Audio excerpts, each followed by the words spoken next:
Muy buenas tardes, tengan todos ustedes. De parte de la empresa Novis, agradecemos su participación en este web.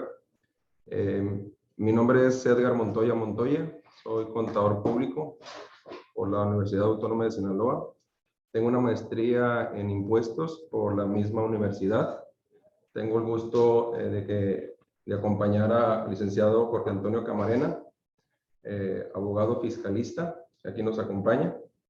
La intención de esta charla, porque así la voy a denominar un poquito, de informarles cuáles son los cambios que se vienen para 2022. Yo creo que hay dos grandes aspectos relevantes que trae esta reforma. Ya yo creo que por todos conocidos, por lo menos en el contexto mediático, de los famosos regímenes de confianza. Vamos a ver cuáles son sus implicaciones, que considero que son de las partes más relevantes por lo que implica el cambio tanto en personas físicas como en personas morales. Vamos a ver a nuestro criterio de trabajo, tanto mío como del licenciado Camarena, estamos viendo que las facilidades para personas físicas creo que tienen muchas ventajas, no tanto para el tema de las personas morales. Y ahorita vamos a ver las implicaciones de uno y otro, ¿no? Unos pequeños detalles que salieron en tema de materia de IVA. Creo que en tema de código fiscal hay también 2 o 3 puntos que habría que valorar como temas relevantes, creo yo, en 2022, ¿no? Entonces, agradezco, Jorge, tu participación, y empezamos, ¿no? Vamos a ver un poquito el tema de los antecedentes, nada más como un tema general. Vamos a ver las modificaciones en tema de renta, el régimen de confianza a personas físicas, personas morales, las disposiciones transitorias muy relevantes en este caso. De alguna forma vienen a aclarar muchas cosas en la transición de los regímenes que se van y de los que vienen. Un poquito en tema de IVA, que creo que es muy poco lo que viene.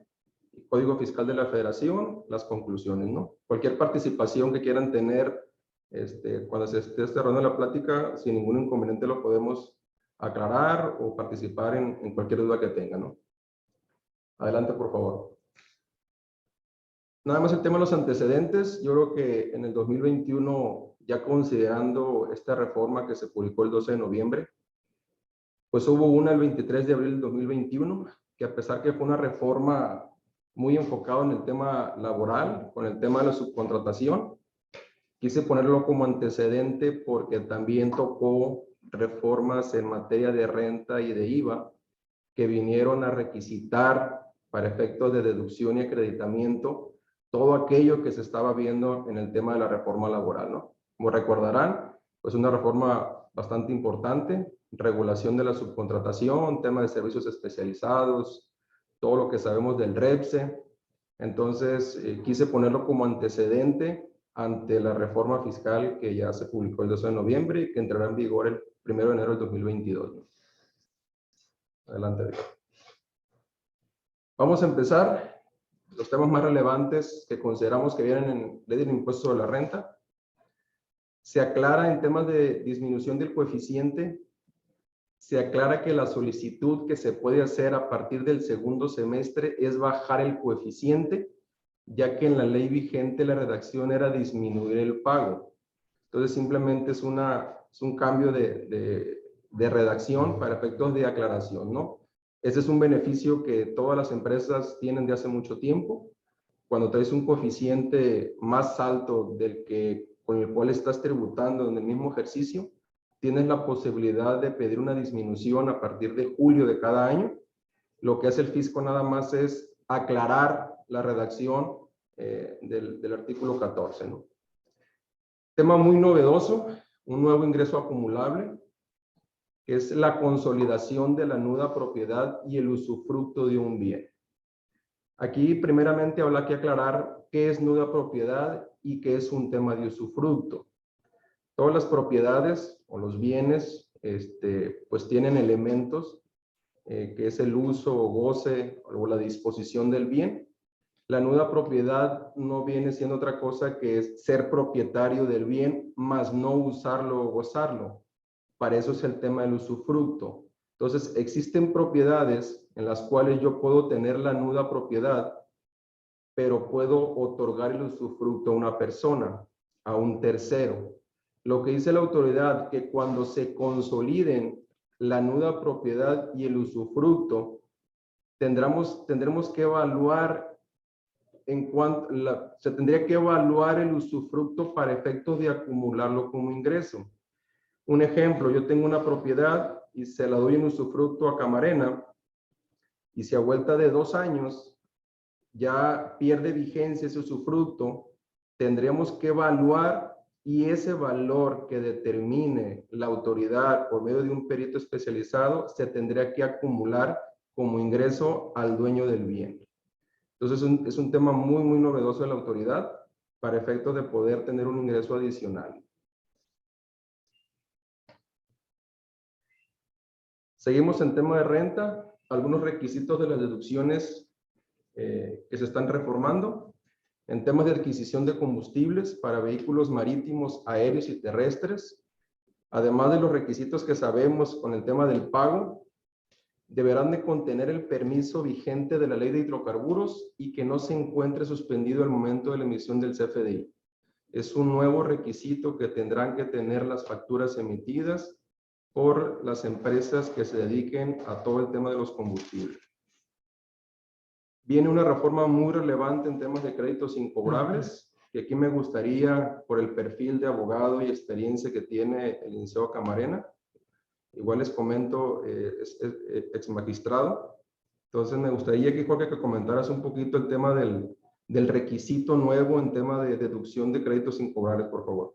Sí, muchas gracias, Edgar. Buenas tardes a todos. Un gusto saludarlos nuevamente, a los que ya nos habían acompañado en alguna ocasión. No es la primera vez que Novis nos invita. Agradecemos de igual forma esta nueva invitación que nos hiciera a compartir con ustedes algunas novedades, algunos temas relevantes de esta reforma que viene, que es una reforma, digamos, muy extensa, con muchos, digamos, cambios en el texto de las normas, con muchas adiciones, con muchas modificaciones. Entonces, me parece que tiene arriba de 252 reformas y modificaciones, tanto ley de renta como código fiscal, como ley de impuestos de valor agregado, ley del impuesto especial sobre producción y servicios. Entonces, pues no es una reforma integral, obviamente, porque en el tema de la parte sustantiva, digamos que no cambia nada,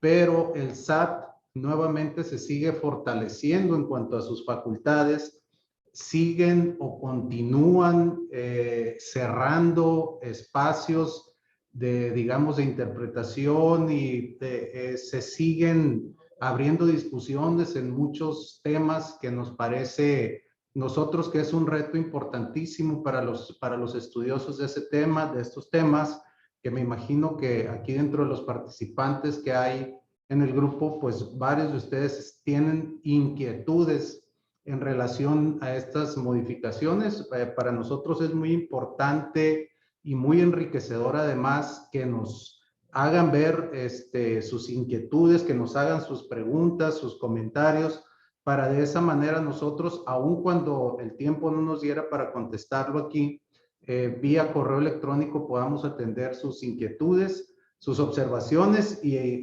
no necesariamente tenemos que ir en el mismo sentido todo. Eso es parte de lo que enriquece este tipo de espacios, que se generen discusiones y que se genere información a partir de lo que se está planteando.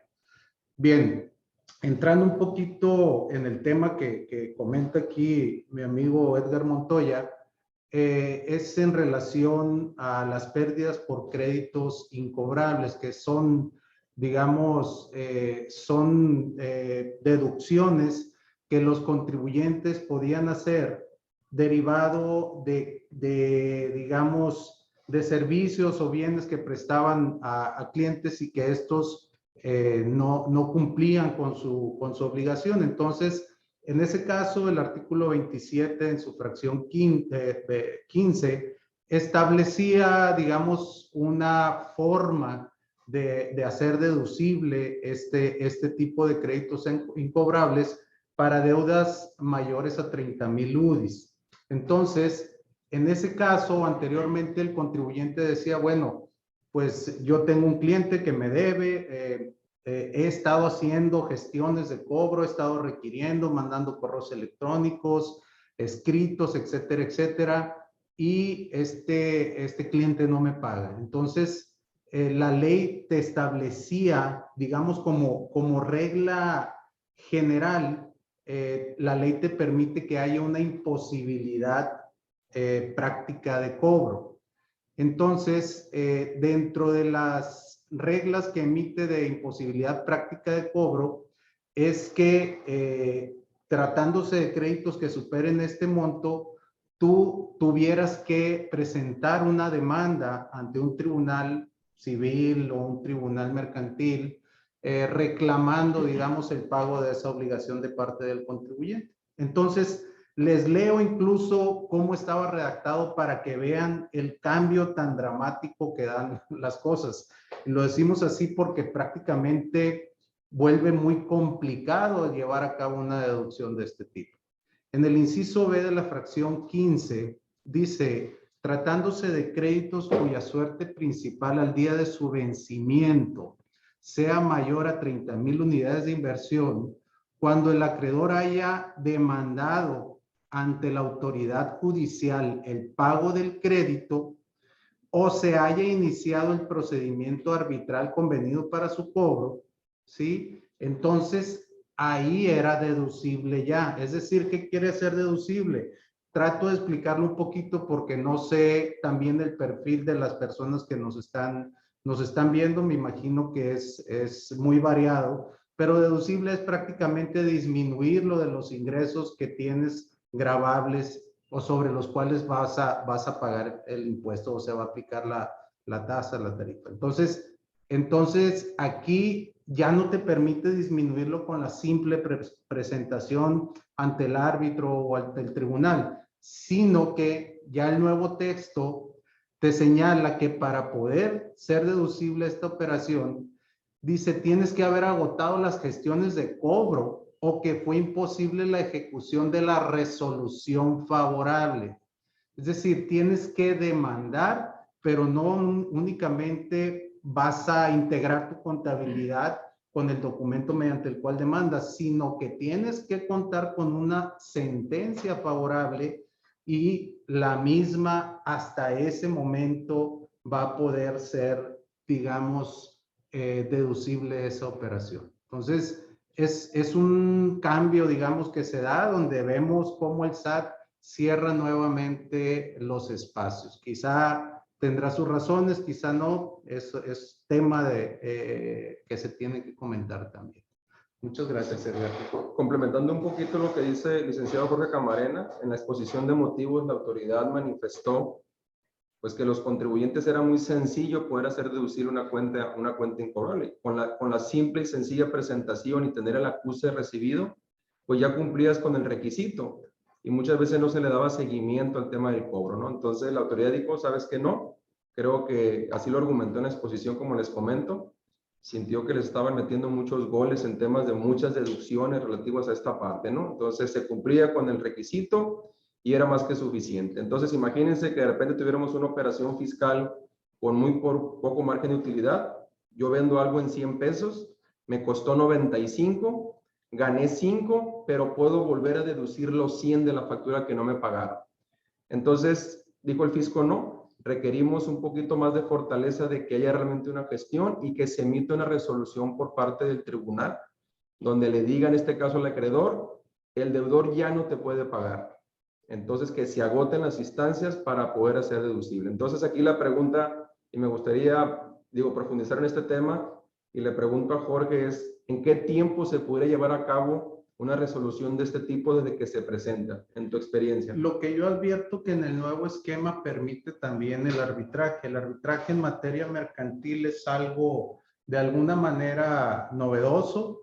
Entiendo por lo que comento con los abogados expertos en esa materia, digamos como que yo no estoy metido en temas mercantiles, pero el arbitraje ha retomado un papel muy relevante en esa materia. Entonces, eso pudiera ser una vía atractiva, porque hasta donde entiendo, seguir un juicio ordinario, pues es algo complejo, ¿no? Incluso también creo que existen juicios orales ya en materia mercantil y que sí hay un poquito más de celeridad, pero sí es un tema que puede volverse muy engorroso para el contribuyente. Correcto. Seguimos. Tema de modificaciones, no, un poquito para atrás, por favor. En temas de respecto a las inversiones, se adicionan ciertos conceptos que forman parte del monto original de la inversión. ¿Qué significa? Que para efecto de depreciar un activo fijo tendrás que considerar algunos aspectos adicionales que tú gastas o inviertes, vamos a decir, al adquirir un activo fijo. Entonces la autoridad dice que el monto original de la inversión comprende, además de las que ya estaban en renta, la preparación del emplazamiento físico, la instalación, el montaje, el manejo, la entrega, así como los relativos a los servicios contratados para que la inversión funcione. No significa más que la autoridad dice todos esos gastos complementarios que hagas para efectos de una compra de un activo fijo forman parte de la inversión y por lo tanto tendrán que correr traslado las depreciaciones correspondientes. Cuando comúnmente entre contadores decíamos que la instalación o el tema de los gastos complementarios lo mandábamos a un gasto, a temas de mantenimiento, ahora la autoridad aclara de que es más amplio el concepto del monto original de la inversión. Entonces habría que tener cuidado con esa parte, ¿no? Se aclara también como un tema nuevo, comentábamos hace rato que para efectos fiscales había un ingreso por temas de usufructo, la autoridad por tema de simetría a quien reciba el tema del usufructo será un activo fijo y se depreciará al 5%, ¿no? Obligaciones para instituciones del sistema financiero, tema de depósitos en efectivo. Se deberán de informar mensualmente los depósitos que acumulados rebasen los 15,000 pesos en todas las cuentas de la misma institución financiera, así como cheques de caja conforme a las reglas que emita el SAT. En la ley actual, la obligación era de forma anual. Cada 15 de febrero los bancos le informaban al SAT de todas aquellas personas que hayan recibido depósitos en efectivo superiores a 15,000 pesos. Simplemente se cambió la periodicidad de anual a mensual, ¿no? Totalmente informativo, seguramente con fines recaudatorios, ¿no? Un poquito más expreso. Tema de régimen de actividades agrícolas, ganaderas y silvícolas, pesqueras, los denominados agapes, se deroga para personas físicas. Hay que recordar que había un capítulo especial para estas actividades, donde incluía a todas las físicas y las morales. Las físicas incluso con un tema de excepción de 40 UMAS que andaba alrededor del 1,300,000 pesos. Esa fracción tercera del artículo 74 se deroga. Por lo tanto, las personas físicas deberán de tributar en el régimen de confianza y nada más tendrán una excepción de hasta 900,000 pesos, ¿no? Cuando excedan este monto deberán de pagar impuestos a partir del siguiente mes, pero la misma redacción de la reforma establece que hay que esperar las famosas reglas para ver cómo van a empezar a pagar ese tipo de contribuyentes, ¿no? Importante mencionar que los ingresos por estas actividades deberán ser al 100%, lo aclara la misma reforma. En la ley actual, para ser agricultor, era suficiente con el 90% y el 10% pudiera estar sujeto a otro tipo de ingresos. Entonces, con el solo hecho de tener el 90% de actividad agrícola, te considerabas exclusividad, vamos a decir, para poder tributar en el régimen, ¿no? Este es un tema muy, muy relevante. De hecho, en la propuesta inicial de reforma no venía la exención de los 900,000 pesos. Era de que todo el contribuyente pequeño del 1,300,000 de exención de los 40 UMAS pasara al régimen de confianza y pagaran relativamente el 1.10%, como veremos en la tarifa, ¿no? Entonces, pero fue un tema mediático. Las organizaciones pues campesinas o toda aquella gente que está de alguna forma relacionada con el campo se manifestó y siempre lograron que hubiera una exención de hasta 900,000 pesos, ¿no? Adelante, por favor. Seguimos en renta. Hay una aclaración donde dice la autoridad que en materia de cálculo de la CUFIN no es más que el cálculo para determinar las utilidades fiscales netas de las empresas para poder repartir dividendos. Toda la vida los contadores sabíamos que la PTU se restaba el resultado fiscal para efectos de sacar la utilidad fiscal neta. Ahora la redacción, con un tema de cambio en una coma, la autoridad aclara que la PTU no se resta de la CUFIN. Únicamente se resta el ISR causado al ejercicio y los no deducibles para poder determinar esa utilidad fiscal neta y en base a eso poder repartir dividendos, ¿no? Ya lo demás es un procedimiento pues muy fiscal, ¿no? De parte de los contadores. Tema de asimilados salarios, ya se había reformado esta parte de toparlo a 75 millones de pesos anuales. La única modificación que hubo en esta reforma es que en caso de rebasarlos, se deberá tributar en régimen de actividades empresariales y profesionales, pero a partir del año siguiente. En la reforma que hubo en relación a este tema, si no me recuerdo fue el año pasado, era de que tendrías que cambiar de régimen el mes siguiente en el cual rebasar los 75 millones. Ahora cambió y es, si tú rebasas los 75 millones de pesos en asimilados a salarios, hasta el siguiente ejercicio fiscal deberás tributar en actividades empresariales y profesionales. Es un cambio importante. Hasta ahí no sé si tengan, antes de entrar en régimen de confianza, alguien que quisiera hacer uso de la voz, con alguna duda o comentario, o lo vemos al final como gusten, ¿no? Régimen de confianza, personas físicas, pues son de los cambios importantes, régimen completamente nuevo. El primer dato, vamos a decir, relevante es que es opcional, por un tema obvio. Sigue existiendo el régimen de actividad empresarial y profesional, lógicamente que tiene sus condiciones de pago muy diferentes a esto. Lo novedoso del régimen es que pueden tributar quien se dedique a actividad empresarial, profesional, conocida como honorarios, y hasta el arrendamiento. Si lo queremos comparar un poquito con el régimen de incorporación fiscal, que de alguna forma lo sustituye, pues en el régimen de incorporación fiscal únicamente eran actividades empresariales. Allá sí limitaba el tema de horarios, arrendamiento e incluso algunas actividades muy particulares las limitaba para poder tributar en el RIF. Ahora se amplía a actividad empresarial, honorarios y arrendamiento, y esa para mí, en lo personal, como opinión, es bastante positivo, ¿no? Para todos aquellos contribuyentes que no rebasen 3,5 millones de ingresos antes de IVA, podrán tributar en el régimen de confianza y ahorita veremos el aspecto fiscal de pago, ¿no? Otra buena noticia, dice la autoridad que adicionalmente, quien tenga ingresos por sueldos e intereses podrán tributar conjuntamente con el régimen de confianza, siempre y cuando que la suma de los ingresos no rebase los 3,5 millones. Algo similar a lo que tenía el RIF también.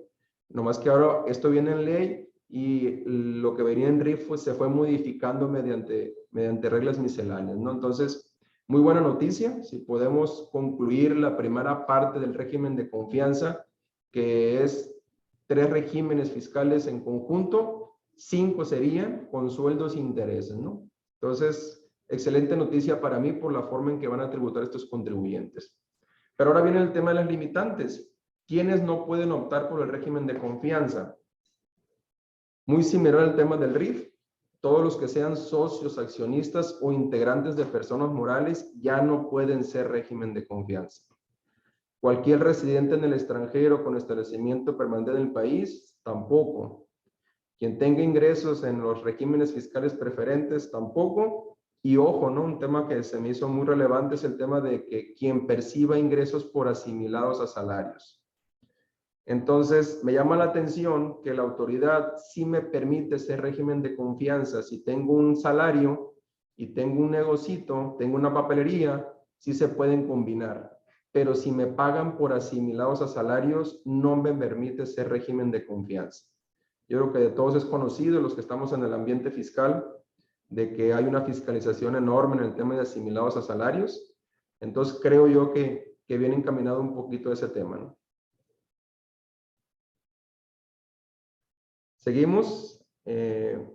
Para efectos de cuando se rebasen los ingresos, eso es un tema de salida del régimen, perdón, por la pantalla no miraba. ¿Cuáles son las condiciones para poder salir del régimen de confianza? Dice que cuando rebase los ingresos en cualquier momento del año de tributación, pasaría a tributar en el régimen de actividades empresariales y profesionales a partir del mes siguiente en que se rebasen dichos ingresos. Para efectos de ejemplificarlo, si de enero a octubre del 2022 yo tengo 3,200,000 pesos de ingresos, tributo en el reciclo. Si en noviembre del 22 tengo 1 millón de pesos, tributo en el reciclo, pero a partir de diciembre ya tributaría como actividad empresarial y profesional. Y eso es un buen dato. Si lo analizamos un poquito de fondo, la autoridad me dice hasta el siguiente mes que lo rebase. Entonces, en este caso, para ejemplificarlo, tengo 4.200.000 pesos, donde voy a estar pagando una tasa del 2.5. Por el siguiente millón de diciembre ya tendría que tributar ingresos menos deducciones y aplicar la tarifa correspondiente como actualmente lo hacemos, ¿no? Otra forma de salirse del régimen de confianza es no cumplir con obligaciones fiscales. Establece una serie de listas: inscripción en el RFC, tener la firma electrónica, buzón tributario, CFDI por la totalidad de los ingresos cobrados y la emisión de CFDI por público en general global. Hace mucho énfasis la autoridad en este tema, ¿no? De hecho, te dice que si detecta que tienes ingresos con los cuales no has facturado, te va a sacar del régimen y no vas a poder volver. Es decir, es mucho más relevante el cumplimiento de obligaciones fiscales para efectos de permanecer en el régimen fiscal, ¿no? Otro de los supuestos es omitir 3 o más pagos mensuales consecutivos o no presente su declaración anual, ¿no? Ahorita vamos a ver una disposición transitoria que cambia un poquito este escenario, pero de forma general la ley establece. Entonces, incumplir con las obligaciones fiscales o no presentar pagos es motivo para no volver a hacer reciclo, ¿no? Porque hay un tema, si quieres dar la siguiente lámina, Ricardo, por favor. ¿Cuándo sí puedes volver? La autoridad dice que cuando una persona física sale del régimen únicamente por rebasar los ingresos, sí podrá volver si en el año anterior no los rebasa. Ejemplo, 2022, el ingreso fue de 4 millones de pesos como régimen de confianza. En 2023 tendré que tributar como régimen actividad empresarial y profesional. Pero si en ese año obtuve únicamente 3 millones de pesos, en 2024 vuelvo a ser régimen de confianza.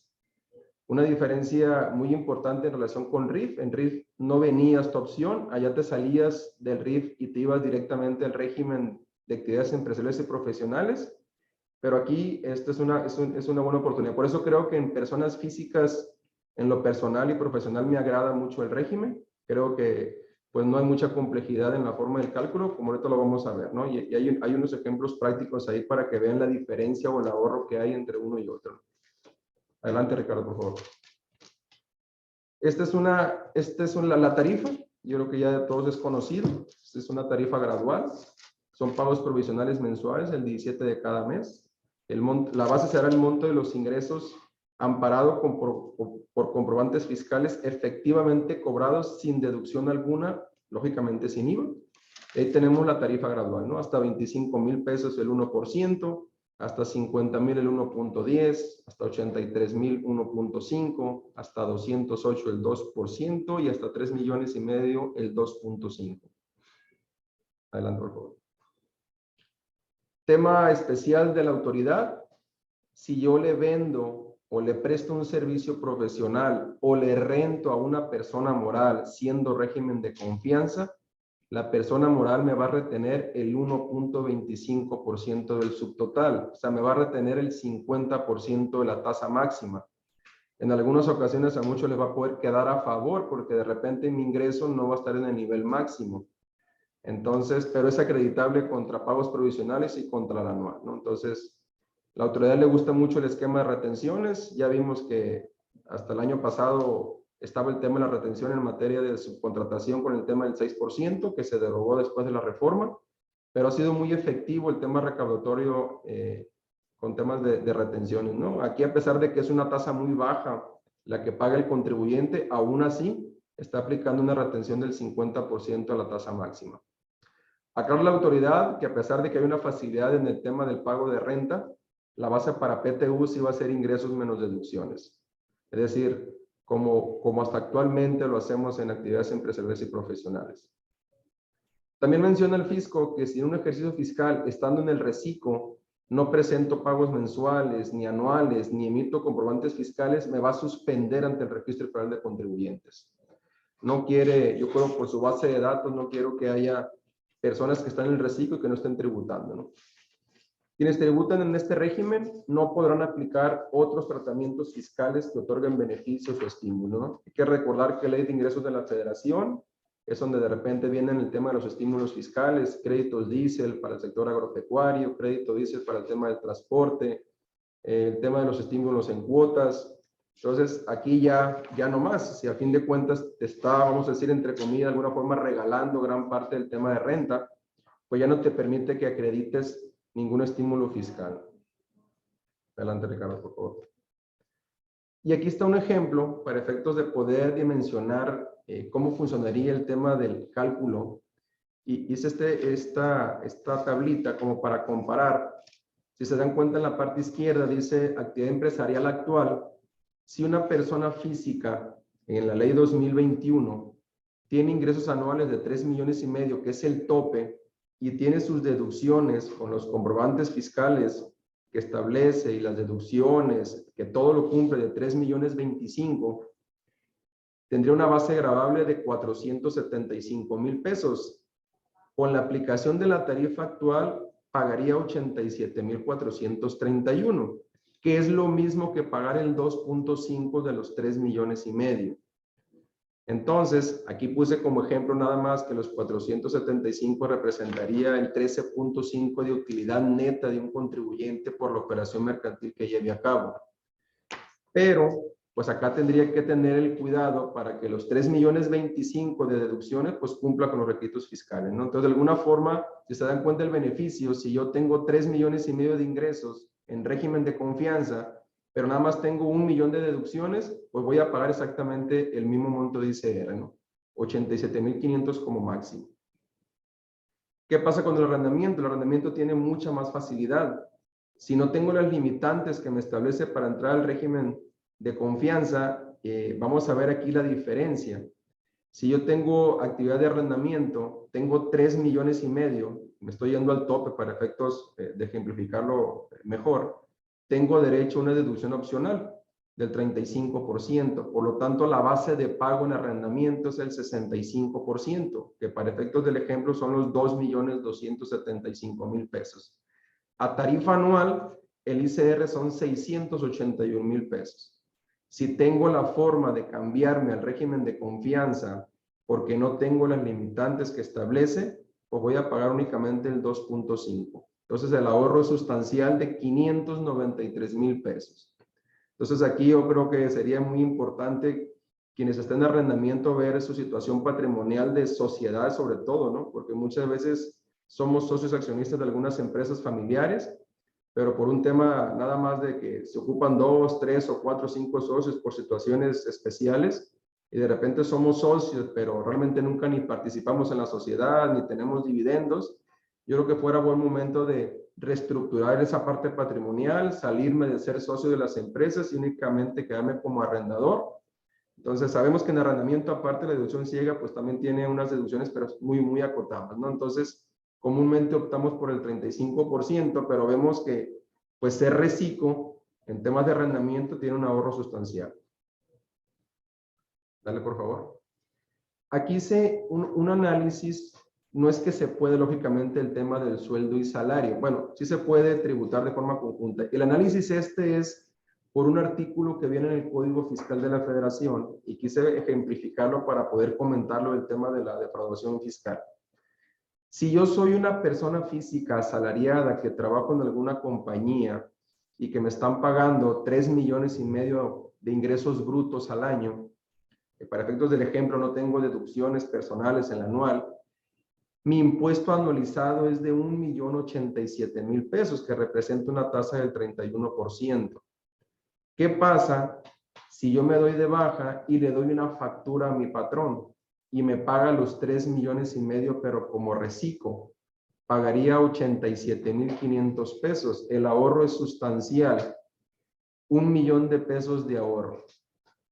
Pero para esto la autoridad se previno y estableció que califica como defraudación fiscal cuando se origine una simulación de prestación de servicios profesionales independientes a que se refiere el régimen de confianza respecto de sus trabajadores. Es decir, Si la autoridad detecta que se hizo este movimiento donde yo me doy de baja y empiezo a dar una factura, pues hay un ahorro sustancial para mí y para mi patrón, porque mi patrón pues va a tener menos pago de carga social, ¿no? Ahí nada más quisiera interrumpir tantito en relación a esta precisión que se hace en el 108 del código. En esta parte se dice que el delito de defraudación fiscal será calificado, es decir, tiene que venir una configuración de los elementos que se describen en el artículo para la defraudación fiscal, como que haya una intención de engañar o defraudar al fisco, pero además se tiene que dar los elementos de esta parte. ¿Qué quiero decir con esto? Que lo que dice el legislador aquí, hay defraudación fiscal genérica y defraudación fiscal calificada. Entonces, en este caso, le está agregando, digamos, como que un calificativo cuando se lleve a cabo o cuando se simule la prestación de servicios profesionales independientes, a que se refiere este régimen de confianza respecto a los trabajadores de una empresa, es decir, que se les paguen sus servicios laborales bajo la figura de servicios profesionales independientes, ya que pues ahí, como pueden ver ustedes en el cuadro, pues la diferencia sí sería es pues abismal, ¿no? Es abismal. Yo creo que por eso la intención de ver esta grafiquita, para que vean la implicación y que el fisco se preparó, lógicamente, ¿no? Ahora, ¿cuál sería el efecto inmediato donde el fisco se pueda dar cuenta de esta situación? En el pago de retenciones del patrón, ¿no? Si de repente estoy pagando comúnmente el 1.087.000 de retenciones por salarios en mis pagos provisionales y a partir de enero pago 0, yo creo que sería como un detonante para la autoridad de ver qué está pasando ahí, ¿no? Entonces, por eso lo quise poner aquí en la gráfica, para poder complementarlo con lo que establece la defraudación fiscal. En tema de deducciones personales, también fue muy mediático el tema de los famosos donativos. Es nomás aclarar que la autoridad establecía como deducción personal el tope de 5 UMAS y el 15% de los ingresos, lo que resulta menor, pero no estaba contemplando el tema de donativos e intereses de créditos hipotecarios. Eso es hasta 2021. 2022 dice, los donativos también entran en la restricción de los 5 UMAS y el 15%. Únicamente deja por fuera a los intereses de créditos hipotecarios, ¿no? No es que ya no dones si no sea deducible. Sí es deducible siempre y cuando pues no rebase los topes que establece la ley, ¿no? Entonces hay un comparativo de la redacción de la ley actual con la ley del 2022. Adelante, por favor. Entraríamos, ahí alcancé a ver una pregunta en el chat con el tema del IVA. En el IVA queda todo exactamente igual. Es decir, en IVA no hay modificación, es IVA cobrado menos IVA pagado. Ese sí no tiene ningún cambio, ¿no? La facilidad únicamente es en materia de renta, ¿no? El RIF se deroga.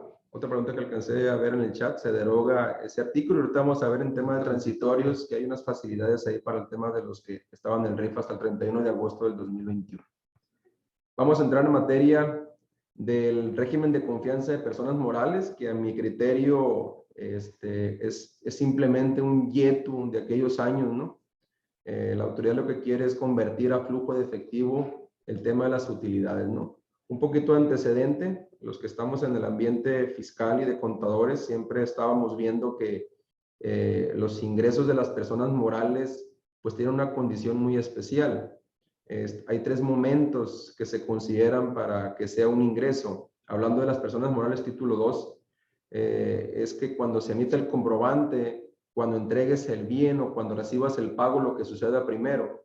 Por lo tanto, estábamos en un régimen de devengado, le llamamos. Desde que emito la factura era ingreso fiscal y por lo tanto el empresario de repente no entendía el por qué tenía que pagar impuestos de una factura que todavía no le pagaba. Lo que hace el fisco ahora, pues dice, oye, voy a poner un régimen a flujo de efectivo para ciertas empresas. El tema aquí es que es obligatorio para las personas morales, siempre y cuando no estén dentro de los limitantes que vamos a ver a continuación. Pero el régimen es obligatorio para las personas morales que únicamente estén constituidas por socios, personas físicas, ¿no? Hay algunas personas morales que tienen socios, otras personas morales, esas no pudieron entrar en el régimen de confianza. Que sus ingresos no hayan excedido de 35 millones de pesos anuales en 2021 y que cuando rebasen los ingresos saldrán del régimen en el siguiente ejercicio fiscal. Quiere decir que yo puedo tener 50 millones en el 2022 y seguiré tributando como régimen de confianza. Hasta en 2023 tendré que tributar bajo el régimen normal, vamos a decir, que está vigente hasta 2021 de todas las personas morales, ¿no? De las personas morales título segundo, ¿no? Porque hay algunas que están ya en un capítulo especial. ¿Nos escuchas? Sí, okay. Adelante. No podrán tributar en este régimen, dice, cuando los socios accionistas sean socios de otras empresas donde tengan el control efectivo o administración de la sociedad. Aquí me gustaría la participación de Jorge Camarena para que explicara un poquito lo amplio del concepto de control efectivo, ¿no? Adelante, Jorge, por favor. Sí, cuando vemos este tipo, digamos, de desarrollos legislativos que se hacen, muchas veces advertimos que el legislador le pone retos importantes a la autoridad administrativa, porque finalmente cuando una autoridad quiere determinar algo a un contribuyente o rechazar una operación o fincar un crédito fiscal o hacer algo distinto a lo que le está manifestando el contribuyente, la autoridad para eso tiene o cuenta con una serie de facultades. Entonces, aquí en relación a ese punto, dice cuando socios o accionistas, cuando los socios accionistas sean socios de otras empresas donde tengan el control efectivo o administración de la sociedad. Y dice, ¿qué es tener el control efectivo? Dice, se entenderá por control cuando una de las partes tenga sobre la otra el control efectivo o el de su administración.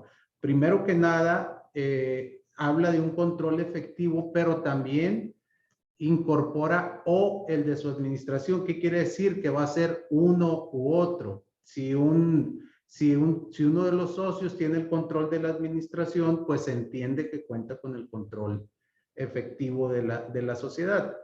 A grado tal, dice, agrega otro ingrediente, a grado tal que pueda decidir el momento de reparto o distribución de los ingresos, utilidades o dividendos de ellos, ya sea directamente o por interpósita persona. Entonces, imaginémonos a la autoridad queriendo desarrollar esto y establecer que una persona puede hacer todo eso en una sociedad cuando de la propia, digamos, del propio poder que se le da o de la propia acta constitutiva no se especifica de manera clara cuál va a ser el control que tiene esta persona sobre la empresa, etcétera, etcétera. Entonces, es un párrafo interesante que yo creo que va a dar mucho que hablar en el futuro. Y creo que aquí, incluso hasta ya como concepto de estrategia, de repente si no nos conviene que una de mis empresas o que mis empresas tributen en este régimen de confianza a personas morales por algunas situaciones que vamos a ver más adelante, de repente puede ser un poquito la solución. Pues de la otra empresa hermana donde soy socio, pues simplemente que me den estas facultades, ¿no? Para efecto de decirle a la autoridad mediante un asunto de caso, porque la autoridad pretende cambiarlo, como vimos inicialmente, es obligatorio este régimen, ¿no? Habría que aclararle a la autoridad, ¿sabes qué? Pues la empresa Montoya Asesores, donde yo soy socio en términos reales, no puede tributar el régimen de confianza porque tengo otra sociedad donde tengo el control efectivo, donde soy mayoritario, donde soy administrador, y a lo mejor le agrego de forma literal lo que dice la autoridad para no permitirse el régimen de confianza y poder tributar como la ley 2021, ¿no? Y ahorita vamos a ver el por qué estoy comentando esta parte, ¿no? También dice que no van a poder tributar en el régimen de confianza los coordinados, las agrícolas, las personas morales no contribuyentes, que son las donatarias, las cooperativas de producción y lo que sean fideicomisos y AMP. Estos tienen sus capítulos especiales en la ley. Todos tributan bajo el tema de flujo de efectivo, pero tienen un capítulo especial. Es por eso que los excluye del régimen de confianza. Características de este régimen. los ingresos se consideran hasta que se cobren. Comentábamos inicialmente que todas las personas morales que tributaban en el que le llamamos el devengado, desde que emitía la factura de ingreso, pues se elimina esa parte. Dice el fisco, ok, entonces vas a tributar a flujo de efectivo hasta que te paguen, consideras el ingreso fiscal. Misma situación de las deducciones. Los que estamos en el ambiente fiscal prácticamente tributaríamos como tributan las personas físicas en la ley 2021 y anterior, es decir, a flujo de efectivo. Deducimos compras y no costo de ventas. Tiene ciertas facilidades en el tema de las depreciaciones. Me dice la autoridad, podrás depreciar a un porcentaje mayor siempre y cuando no rebases 3 millones de pesos de compra de activos. Por ejemplo, en el caso de la construcción, que comúnmente la depreciación es al 5% anual, pasa al 13%, equipo de oficina de un 10 a un 25%, equipo de cómputo, si no mal recuerdo, del 30 al 50% y la maquinaria de un 10 a un 20%. Entonces, son de las facilidades que tiene este régimen de confianza para personas morales.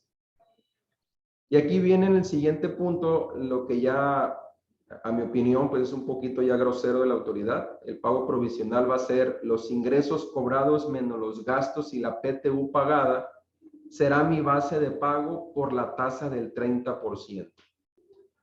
Entonces, bastante agresivo, y ahorita me voy a hacer un ejemplo gráfico en la siguiente lámina de cómo va a impactar esta situación con los contribuyentes.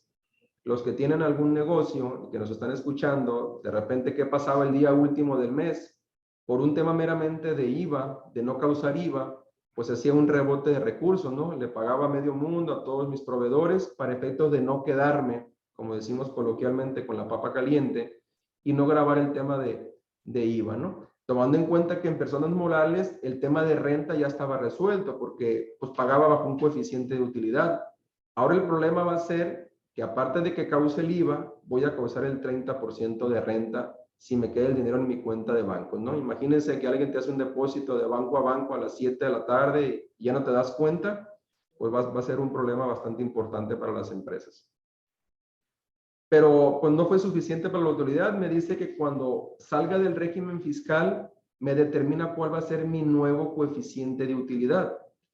Y antes de decirle cómo lo pretende hacer la autoridad, considero que debe haber alguna regla miscelánea que modifique esta parte, ¿no? Porque me dice que cuando salga del régimen, después de los 35 millones de pesos, mi coeficiente de utilidad del primer año que vuelva a tributar en el título segundo será lo que establezca el artículo 58 del Código Fiscal. Este artículo establece vamos a decir, los márgenes de utilidad o las estimativas de márgenes de utilidades de ciertos giros. Y ahí lo puse abajo, maneja el 6 para el tema de las gasolineras, 12, 15, 22, 23, 25, 39 y hasta el 50%. Los prestadores de servicios estamos a una utilidad del 50%, dice el fisco en temas de estimativas.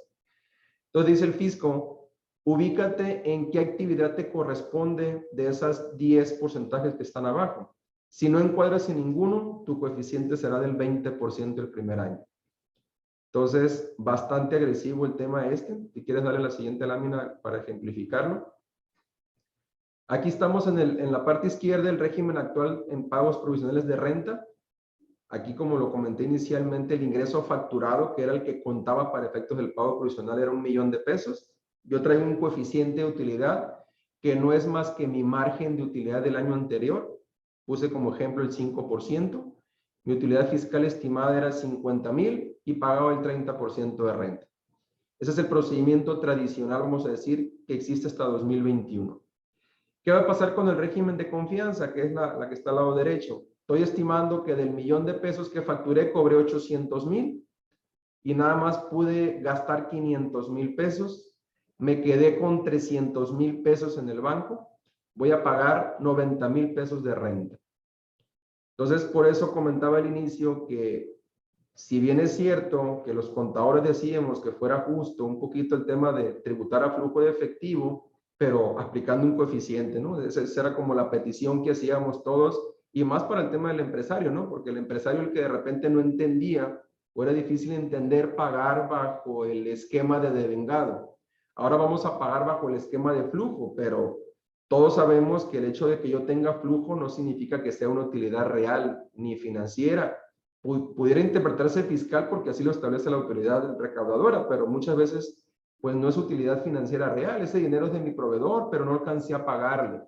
Entonces, recordarán el tema del YETU, que fue un tema muy similar. Entonces, ahora a esto viene a llegar el régimen de confianza en personas morales. Por eso, si me regreso un poquito al comentario ahorita de los que tengan 2 empresas y no desean y tienen una buena proyección y programación de su aspecto fiscal, pues a lo mejor les conviene mejor tributar en el título 2, ¿no? Los más afectados del título actual son todas aquellas empresas que manejan mucho la venta a crédito y que no tienen una recuperación inmediata.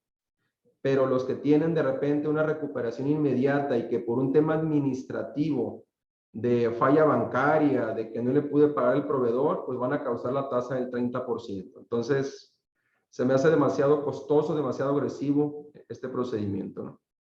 Las pérdidas de ejercicios anteriores, sí, esas se amortizan exactamente igual, ¿no? Son de las preguntas que alcanzo a ver en el chat. Sí, perfecto. Entonces dice, si en 2022 rebaso los ingresos de 35 millones de pesos, entonces en 2023 mis pagos provisionales serán de esta forma. Ingresos facturados otra vez el millón de pesos por mi coeficiente del artículo 58, que lo que establece la autoridad. Entonces tengo una utilidad fiscal estimada de 200,000 pesos y pagaría el 30%. Entonces, si se dan cuenta, en 2023, al salirme del régimen de confianza, tributo exactamente conforme ley 2021, pero ya la autoridad me considera cuál es mi coeficiente de utilidad. Lo considero lógicamente por fuera de contexto. Creo que debería ser una regla miscelánea más adelante donde diga que vuelva al último coeficiente que tuve cuando tributé en título 2 o a lo mejor el coeficiente del título de cuando tributé en régimen de confianza, ¿no? Se me hace muy agresivo que el cambio en coeficiente sea en base a lo que tiene el SAT cuando considera las estimativas en temas del 58, ¿no? Dale, por favor. Aquí entraríamos ya en las disposiciones transitorias. He visto algunas preguntas que creo que aquí se van a despejar con los transitorios, ¿no? Me dice el SAT que las empresas que estaban en el régimen de acumulación de ingresos, hay que recordar que había un régimen especial hasta 5 millones de pesos, o las que estén en el régimen general y tengan menos de 35 millones, deberán presentar la modificación de declaraciones ante el SAT a más tarde el 31 de enero del 2022. Si lo omite el contribuyente, dice, la autoridad podrá cambiarlo, salvo que la autoridad desconozca que yo soy socio accionista de otra empresa donde tengo el control efectivo, donde soy el mayoritario, donde soy administrador. Tendré que decirle al SAT en un asunto SAC, de los que estamos en este ambiente, como lo comentaba, sabemos, donde le diga al SAT, yo no voy a hacer régimen de confianza. Mi empresa no puede ser régimen de confianza porque estoy en los supuestos de las limitantes para poder estarlo. Lógicamente demostrado con las actas constitutivas de ambas empresas, ¿no? Entonces, por eso es un tema de que hay que analizar los que estén en la situación de que tengan 2 o más empresas y que sean socios accionistas, ¿no? Aquí el tema del Rexico, en la pregunta que alcanzo a ver, en mi opinión, no me gusta del todo, ¿no? Insisto, habrá que ver casos particulares. Si hay empresas que tienen muchos ingresos en cartera y que su flujo de recuperación es a 30, 60, 90 días y que de repente brincan el ejercicio fiscal, habría que analizar a quiénes sí le conviene y a quiénes no, ¿no? Lo que no me gusta es que desaparece el coeficiente, es otra pregunta que venía ahí, porque el fisco dice tributas a flujo de efectivo, tu utilidad va a ser ingresos menos costos y gastos. Es estado de cuenta, cuánto entró y cuánto salió, y para mí la diferencia es tu utilidad fiscal, ¿no? Ojo, ¿no? Es pago provisional, es decir, esa cuenta del impuesto anual, si pagas en exceso tendrás un saldo a favor en el anual y vas a poderlo pedir en devolución o compensarlo, ¿no? Pero no deja de ser una salida de dinero. Insisto, la utilidad fiscal conforme al procedimiento que dice la reforma, pues no empata con el tema de las utilidades financieras de los negocios, ¿no? Entonces puede ser un tema bastante gravoso para las empresas o para las pymes de 35 millones de pesos. Las personas morales que hayan tributado en 2021 como régimen general, título 2 a título de vengado, y el ingreso lo cobran en 2022 bajo el régimen de confianza, pues dicho ingreso ya no va a acumular en 2022, porque ya lo acumulé en 2021. Es algo obvio, pero que lo aclara la autoridad, ¿no? Mismo tema con el punto 3, con el tema de las deducciones. si ya las deduje en 2021 bajo el régimen general de ley que le llamamos los contadores, el título segundo, ya no van a poder ser deducibles allá, en el régimen de confianza. También lo aclara, las inversiones que haya adquirido en 2021 o hacia atrás seguirán aplicando las mismas tasas de depreciación del 2021, es decir, cuando estaba en título 2, aun cuando haya cambiado el régimen de confianza. Es decir, el hecho de que me cambie a régimen de confianza no implica que cambie las tasas de depreciación que tiene el régimen de confianza como un tema de incremento, ¿no? Entonces, lo que ya adquirí en 2021 hacia atrás sigue las mismas reglas de esa ley, ¿no? Inventarios al 31 de diciembre del 2021 que estén pendientes por deducir, en 2022 lo harás bajo costo de lo vendido, únicamente en la declaración anual. Es otra pregunta que miren en el chat, ahí lo aclara, ¿no? Porque hay que recordar que en el título 2, en el régimen 2021, los inventarios no son deducibles, sino hasta que los vendas. En el régimen de confianza, la compra de inventarios, lógicamente pagadas, ahora sí son deducibles. Entonces, si queremos ver una pequeña ventaja del régimen de confianza contra el régimen anterior, es que ahora, si yo tengo utilidades en flujo en 2022 y compro y lleno mi almacén y las pago, son deducibles. Quiere decir que la reinversión de utilidades en inventario ahora sí son deducibles, como las personas físicas. Entonces, son de los detalles, vamos a decir, buenos que tiene el de confianza. Me preocupa la parte administrativa, que no logre apagar, que no me dé cuenta que me depositaron. Como los que estamos en el tema fiscal, contable, administrativo, sabemos que el día 30, 31 todo el mundo paga, ¿no? Entonces, por un tema de IVA principalmente, sobre todo el tema de las morales, ¿no? Tomando en cuenta que el ICR ya está, vamos a decir, predeterminado en un ingreso facturado y con un coeficiente determinado en la anual, ¿no? Entonces, importante ese tema. Dale, por favor. Siguiendo con los transitorios, las personas físicas con actividad agrícola, actividades empresariales, RIF y arrendamiento, deberán aplicar a más tardar en el anual del 2022 las deducciones y acreditamientos que tengan pendientes, así como también solicitar los saldos a favor de IVA. Ya les ponen una limitante de tiempo. Hasta el anual del 2022 tienes para poder acreditar todo lo que tengas pendiente, ¿no? Durante el 2022, dice, si cambias el régimen de confianza en las personas físicas y no presentas provisionales, no saldrás del régimen siempre y cuando presentes anual y pagues todo el impuesto del ejercicio. Hay que recordar que estábamos viendo que me puedes sacar del régimen si omito declaraciones. Lo que hace la autoridad, seguramente esto va a ser mediante un cuestionario de obligaciones, donde le digamos que vamos a optar por pagar el impuesto en una sola exhibición, hasta el anual, para efectos de no caer en la omisión y me pueda sacar del régimen. Aquí viene el tema de la facilidad de los RIF. Quien esté hasta el RIF hasta el 31 de agosto del 2021, que se cambian a reciclo, podrán optar por pagar el IVA y el IEPS de forma bimestral, conforme lo establecía la ley del 2021, hasta que concluya el plazo de los 10 años que tenía contemplado el RIF cuando inició, 2014, así como aplicar el estímulo en IVA. Hay que recordar que la Ley de Ingresos de la Federación tenía unos estímulos para las ventas de público en general, también tenían un tema de reducción. Entonces, también lo establece como una facilidad, ¿no? ¿Cuál es la base de los 3,5 millones para efectos de saber si entra o no en 2022 al régimen de confianza? La autoridad establece que sería el año 2019, pero establece que sería el ingreso facturado, ¿no? Es un tema importante, no el ingreso cobrado. Es decir, todo lo que facturé en 2019 va a ser la base para saber si entro o no al régimen de confianza. Sí, el tema de una pequeña maquila, dice, la pregunta que alcanzo a ver aquí, sí. Si no están las limitantes, puede entrar al régimen de confianza sin problema. Las personas morales que deban de tributar en el régimen de confianza de 35 millones de pesos por las compras de activos que hagan en el periodo de septiembre a diciembre del 2021 podrán depreciar dichos activos a las tasas de depreciación del régimen de confianza. Una facilidad de inversión le llama el fisco a esto. Esto de repente ha sido común cuando hay un cambio de régimen. lo que compre en el último cuatrimestre del 2021, eso sí me lo va a permitir depreciarlo en 2022 a las tasas nuevas que trae contemplado el régimen de confianza. Hasta ahí sería todo lo más relevante que consideramos para el material en tema de renta. Impuestos sobre la renta. Tema de IVA no hay mucho, la verdad. El tema del 0% para artículos de salud femenina, es decir, ya no se grava con el 16%. Hay un tema de aclaración nada más en temas de acreditamiento de IVA, que tratándose de importación de mercancías, el pedimento deberá estar a nombre del contribuyente y constar en este el pago del IVA correspondiente para efectos de poder acreditarlo.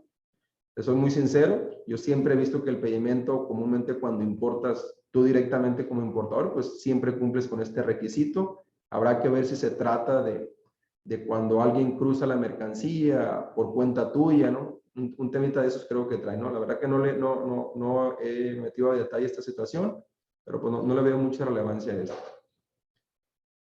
Código Fiscal de la Federación. Hay temas adicionales en materia de comprobantes fiscales. El artículo 29A que regula esta parte.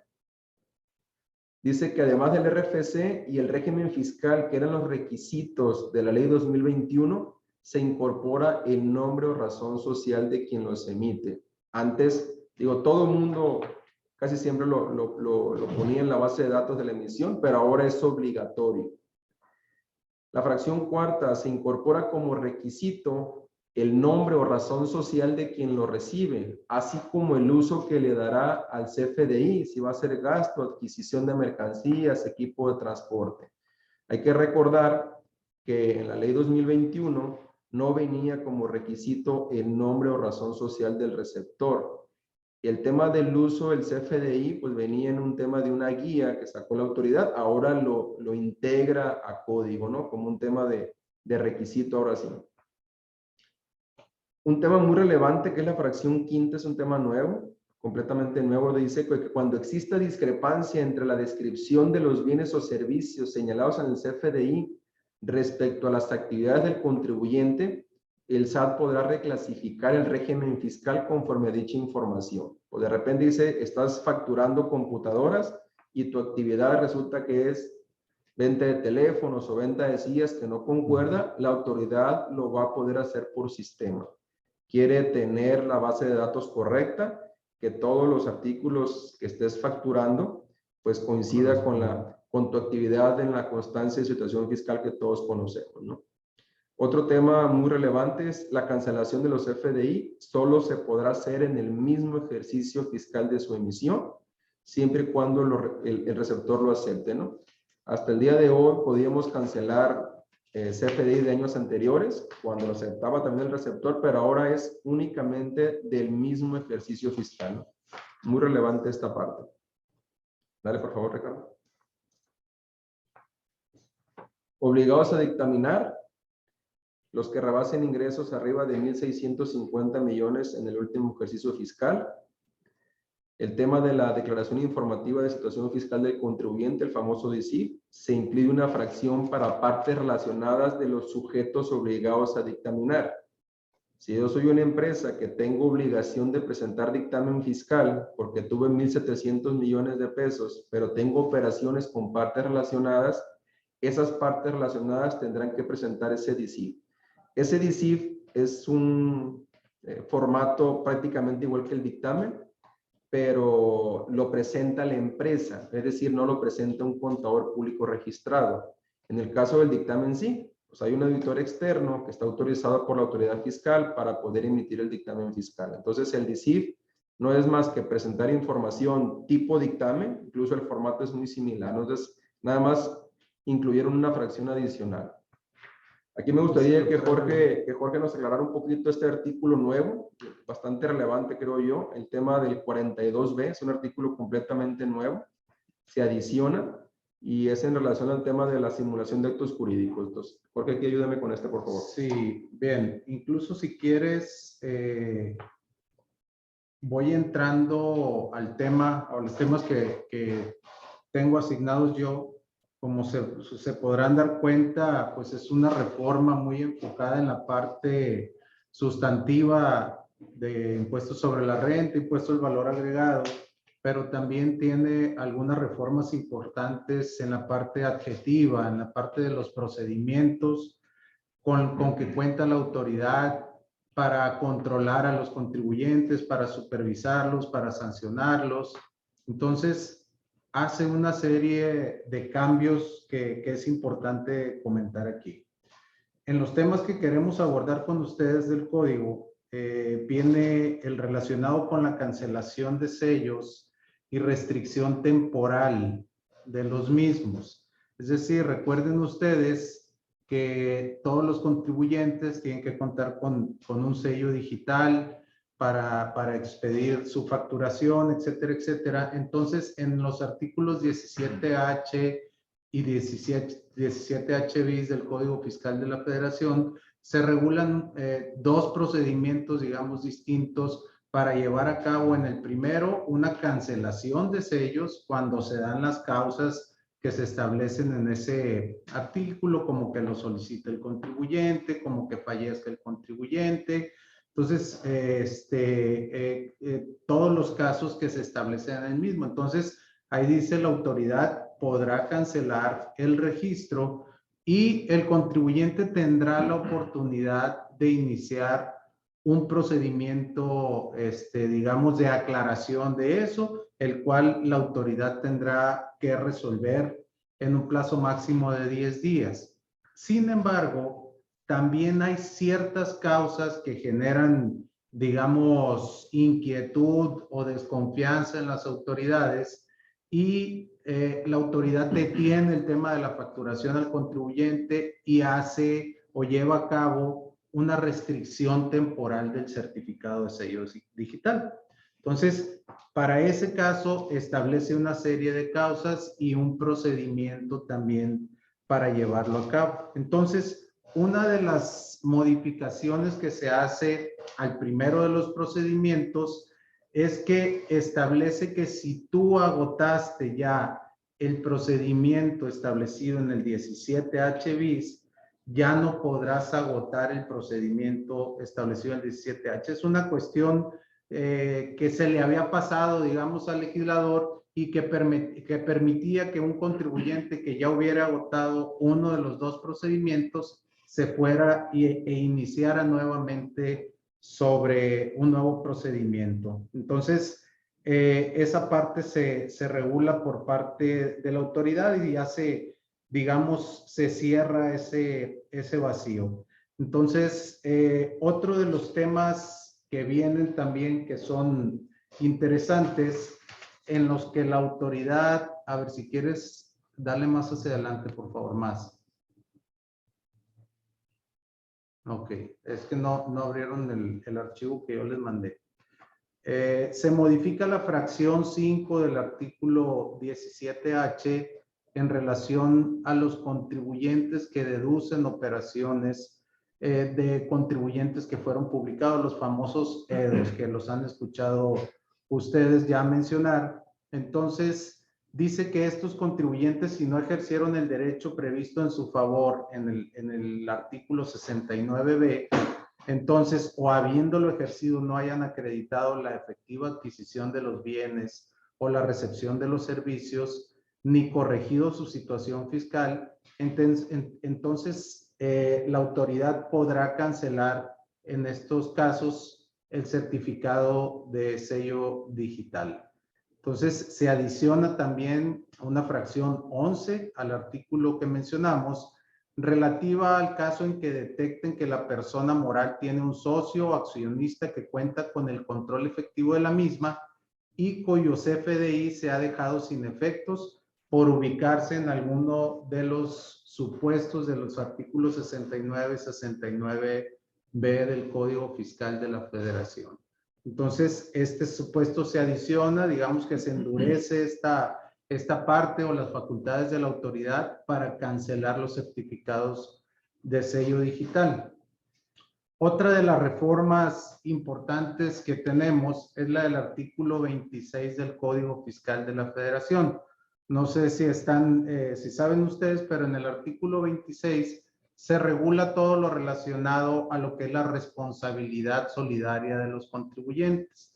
Es decir, Sabemos que hay un obligado principal, sea persona física o persona moral, hay un obligado principal a cubrir las contribuciones. Sin embargo, en algunos supuestos, la autoridad extiende esa responsabilidad principal a ciertas personas que están relacionadas con el contribuyente deudor. Entonces, a eso se le denomina responsabilidad solidaria.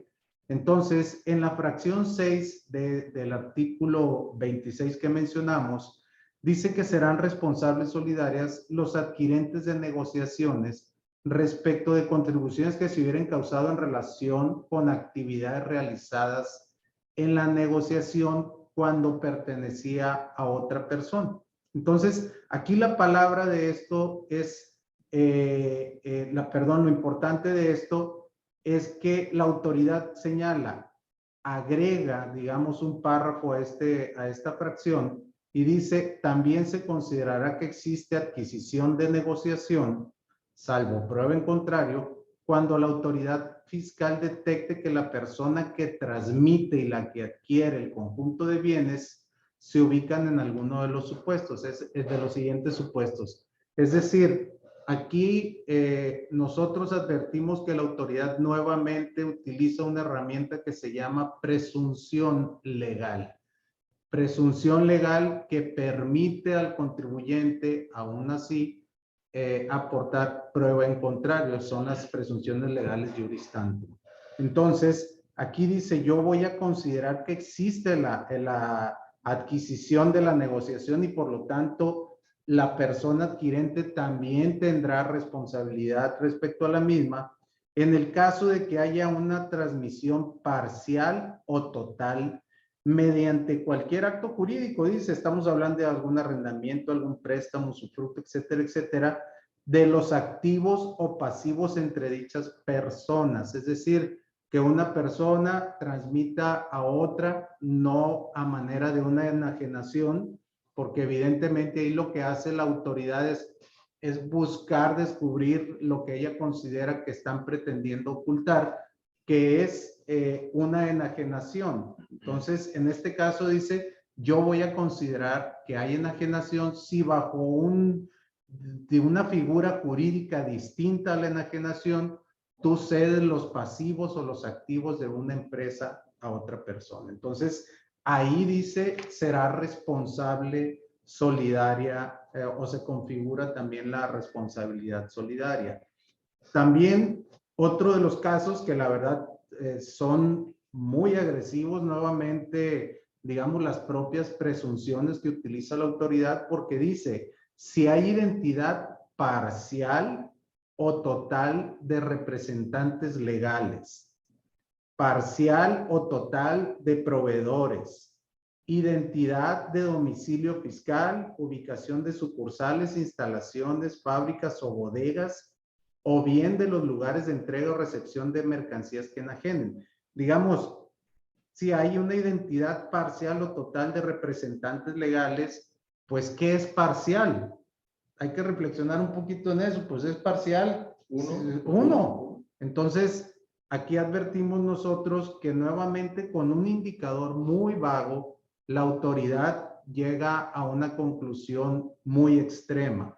La figura de y no quiero hacer de esto un análisis, digamos, jurídico profundo, pero la figura de las presunciones legales se rigen bajo los principios de racionalidad. Es decir, si tú para establecer una presunción legal como legislador, tienes que considerar un hecho cierto para buscar llegar a un hecho desconocido para ti, pero que entre el hecho cierto y el hecho desconocido hay una vinculación o una relación racional, ¿sí? Entonces, si yo digo identidad parcial o total de representantes legales, digamos, si hay una identidad total de representantes o de proveedores, quizá a mí me podría permitir trasladar por lo menos carga probatoria al contribuyente y decir, oye, aquí está esto.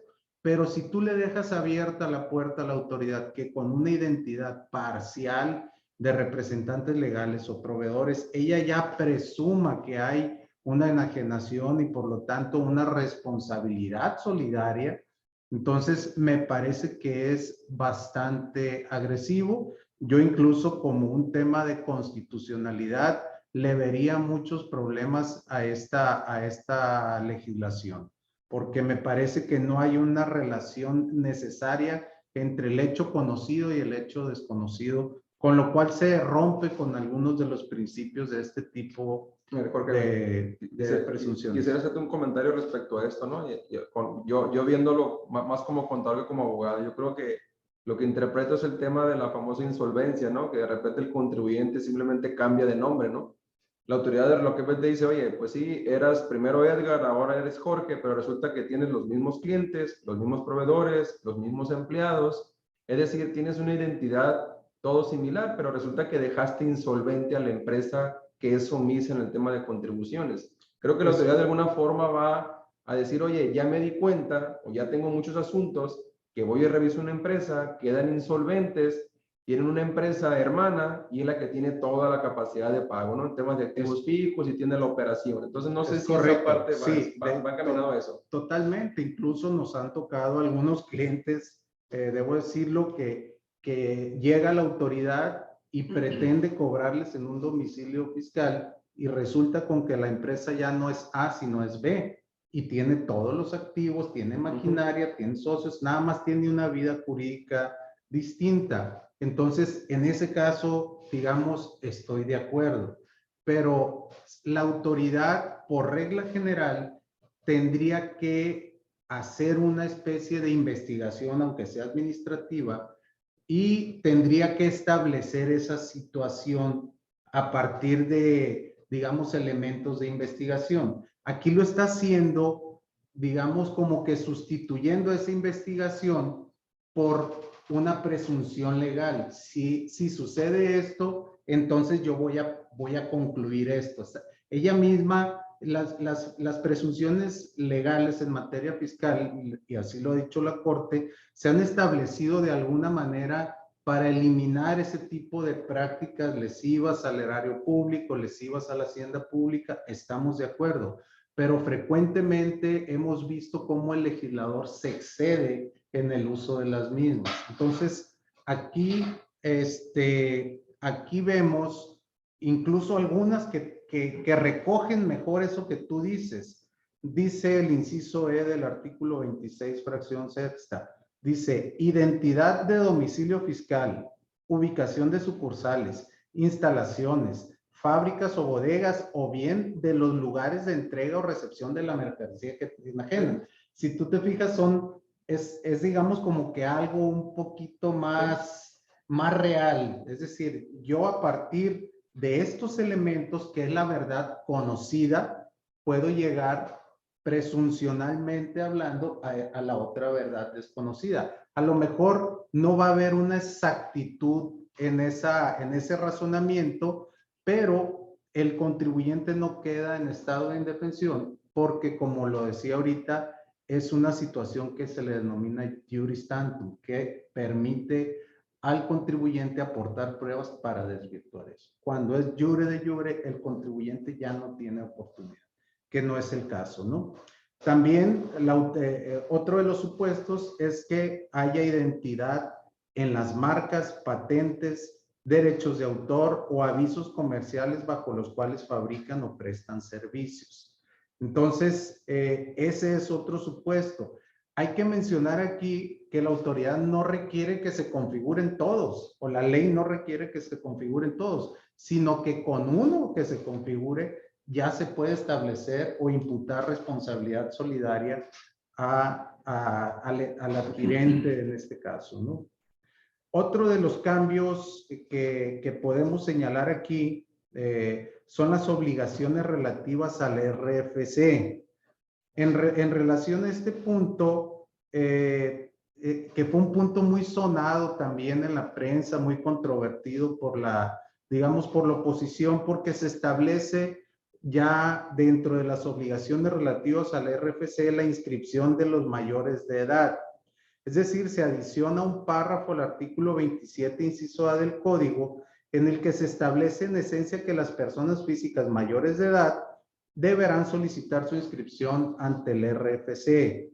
Pero me parece que aquí, y creo que fue de las pocas modificaciones que se le hicieron a la iniciativa original que se mandó por parte del presidente, dice que las personas físicas sin actividades económicas realizarán la inscripción bajo el rubro inscripción de personas físicas sin actividad económica. ¿Qué quiere decir esto? Que si es un joven que apenas está en su mayoría de edad o es una persona ya mayor de edad que no tiene actividad económica, es decir, no es un contribuyente activo, entonces en ese caso así se va a registrar como tal en el propio registro y ahí mismo lo señala, no adquirirá la obligación de presentar declaraciones o pagar contribuciones y tampoco le serán aplicables las sanciones, incluyendo las previstas en el 80 fracción 1, que se refiere a las obligaciones relativas a la RFC.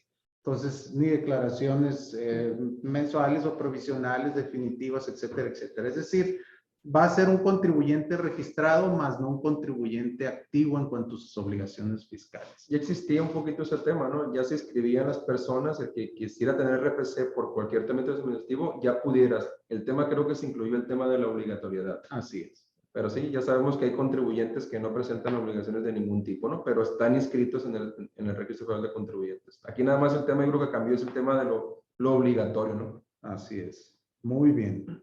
En otro de los puntos relevantes son nuevas facultades de la autoridad para verificar y ubicar el domicilio fiscal, que es un tema que también generó, creo, ruido el año pasado, que se quiso establecer y ahí sí hubo mucha inconformidad, mucha, digamos, controversia en relación al tema de la georreferenciación, que se regula en el apartado C del artículo 27, en el que se establece como parte de las facultades de la autoridad la verificación de la existencia y de la ubicación del domicilio fiscal. Y para ello le permite utilizar servicios, medios tecnológicos o cualquier otra herramienta tecnológica que proporcionen georreferenciación, visitas panorámicas o satelitales. Es decir, la autoridad va a poder bajar la lupa y confirmar que el domicilio que tú registraste ante ella, 1, existe, 2, está ahí. Me parece que va a ser un instrumento importante para la autoridad que pudiera evitar quizá verificaciones físicas que lleven a cabo otro tipo de servidores del propio SAT, ¿no? Entonces, esta información podrá ser utilizada para la elaboración y diseño de un marco geográfico fiscal. Aquí, la verdad, no sé a qué se quiera referir o qué es lo que quieran hacer con esto. Me imagino hacer un mapa de contribuyentes, un mapa fiscal de contribuyentes, que quizá pues tendrá que consultar conforme al 63 del código, ¿no? Para como parte de sus bases de información.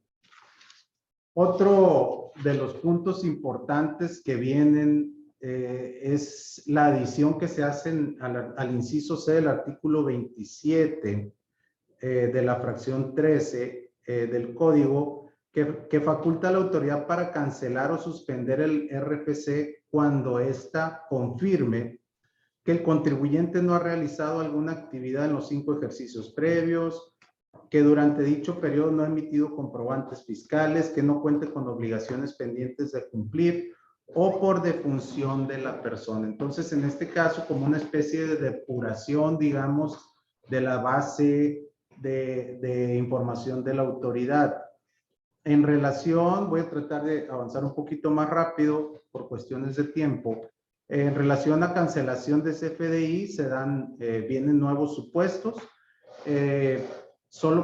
Previo a la reforma, en el artículo 29 se establecía que solo podían cancelarse los CFDI cuando la persona a quien se expiden acepte su cancelación. Eso, digamos, ya estaba reconocido. Yo, digamos, hubo algún error, hubo alguna situación con el comprobante fiscal, solicitaba su cancelación, entonces únicamente podía cancelarse cuando la persona a la que le expedí ese comprobante aceptara la cancelación. Sin embargo, con la adición del nuevo párrafo se establece que se debe justificar y soportar documentalmente el motivo de dicha cancelación, misma que podrá ser verificada por las autoridades fiscales en el ejercicio de facultades, dice. ¿Qué quiere decir esto? Que si, supongamos, yo llevo a cabo una cancelación, ¿por qué pudiera venir un tema de cancelación? Por algún descuento que le voy a hacer quizá, o error de la factura, o por un error de la código. factura. Entonces, la autoridad señala que, o la ley señala que ahora tiene que haber una justificación documental, prácticamente tiene que haber una evidencia. Ciertamente, quizá y en estricto sentido antes también lo tendría que haber. Sin embargo, creo que con esto se puede utilizar también como un elemento de la autoridad para decir, a ver, aquí hubo un impacto en el contrato original. ¿Por qué? Porque por alguna u otra razón se hizo una modificación al mismo. Entonces, muéstrame el adendum del contrato original en el cual él aceptó que se hiciera este cambio y se llevara a cabo esto. Ah, pero el contrato lo quiero certificado y quiero un acta de la reunión en la que acordaron eso y videos y todo lo. Es decir, ya nos metemos con un tema de materialidad, que es un tema que los que estamos digamos, en estos menesteres, sabemos que la autoridad con absolutamente nada la vas a convencer. Tienes que ir a tribunales, en tribunales defender tu postura y pues en ocasiones también endurecen, digamos, los criterios. Ya uno de los últimos puntos es la simulación de actos jurídicos por partes relacionadas. Aquí se establece una reforma al 42B, que creo que así fue como empezó, ya llegué al punto que tú me mencionabas, pero pues aproveché de una vez para agotar los temas que traía. Las autoridades podrán determinar la simulación de actos jurídicos. Dice exclusivamente para efectos fiscales. ¿Qué quiere decir esto?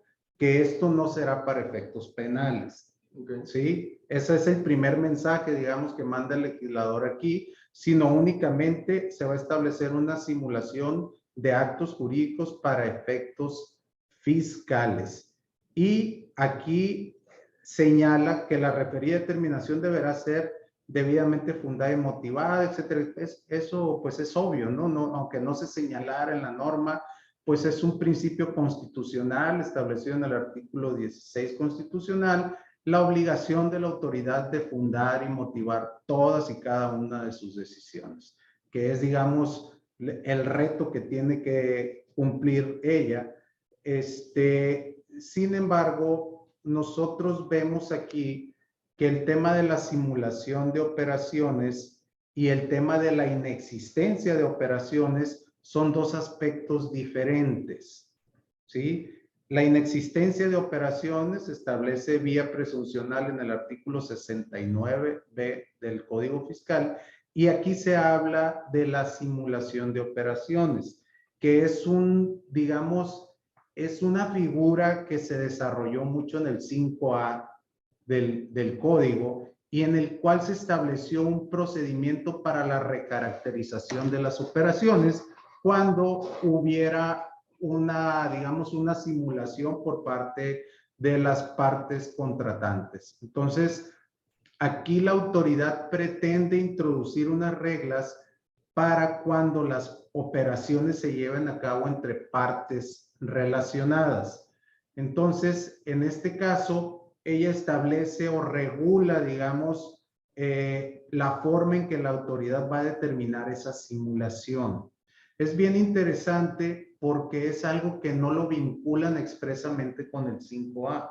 Sin embargo, si ustedes le ponen atención a ese artículo, en el mismo no cualquier autoridad tiene facultades dentro del propio SAT para llevar a cabo una recaracterización y no sigue el procedimiento ordinario de facultades de comprobación, sino que sigue un procedimiento distinto y digamos como que se tiene que validar por un órgano colegiado que forma parte integrante, gente del SAT, pero gente de otro tipo de organismos, que le da, digamos, como que mayor seguridad al contribuyente en cuanto a que quien finalmente va a determinar digamos, la validez o no de la figura elegida por parte de ese contribuyente es la correcta o no. Entonces va a ser digamos, como que un tercero. La autoridad no va a ser juez y parte, que es parte de lo que le atribuyen mucho a ella y de los aspectos de inconstitucionalidad que se han hecho valer en cuanto a que la propia autoridad es la interesada, pero además ella toma la decisión. Entonces, es un tema que todavía de alguna forma está en el aire, pero que ha sido validado. Aquí se establecen, digamos, los requisitos de la resolución en que la autoridad fiscal determine la simulación de actos, señalando que se tiene que incluir la identificación, el acto simulado y el realmente celebrado. Es decir, estamos hablando del acto simulado que quizá fue un arrendamiento y que en realidad fue una enajenación. Entonces, se tiene que identificar, cuantificar el beneficio fiscal obtenido por virtud de la simulación, es decir, como no hubo una enajenación, no se genera impuesto sobre la renta, impuesto al valor agregado, y como con la figura que manejó el contribuyente, pues ahí prácticamente no hubo un pago de ninguno de ese tipo, ¿no? Entonces, permítame tantito. Es que es en el teléfono. Ok, es en el reloj. Como les decía, se regulan ese tipo de cosas. Me parece que es positivo que lo hayan regulado así porque le da certeza al contribuyente. Son cosas que quizá en una exigencia de fundamentación y motivación son muy obvias.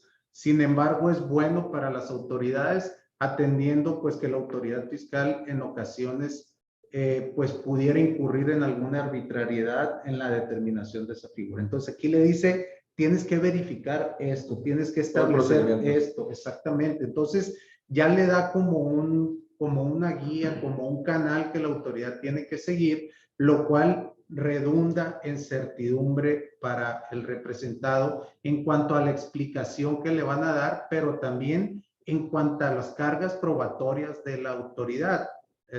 Recuerden mucho esto. Finalmente sabemos que el principio de inocencia en materia fiscal ya la Corte dijo que no rige porque no es parte de las facultades sancionadoras del Estado el cobro de las contribuciones. Sin embargo, la autoridad sí trae ciertas cargas de demostrar, de acreditar ciertas situaciones cuando quiere hacer una recaracterización de operaciones de este tipo.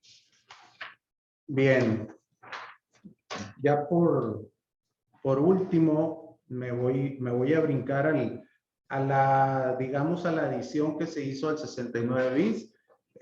Recuerden ustedes que el 69 bis es un artículo, el 69B, perdón, es un artículo pues que ha generado mucha controversia desde 2014 que se legisló en relación al mismo. Ha tenido una serie de cambios, me parece que insuficientes. Sin embargo, son cambios que de alguna manera han permitido que cierto tipo de contribuyentes tengan mayores elementos de defensa. Me parece que se han olvidado no un poco, sino mucho del contribuyente que le da efectos fiscales a los comprobantes expedidos por una persona que es publicada en el listado definitivo, el famoso EFO, al EDO, digamos, al que le da efectos fiscales. Me parece que no han logrado avanzar en la regulación que le dé elementos de certeza, y los tribunales están repletos de asuntos en los que se están discutiendo cosas muy esenciales en ocasiones que se vuelven un digamos, una piedra en el zapato para este tipo de contribuyentes. Entonces, aquí se adiciona un párrafo en el artículo 69b, en el que señala que para los efectos de este artículo también se va a presumir la inexistencia de las operaciones amparadas en los comprobantes fiscales cuando la autoridad fiscal detecte que un contribuyente ha estado emitiendo comprobantes que soportan operaciones realizadas por otro contribuyente.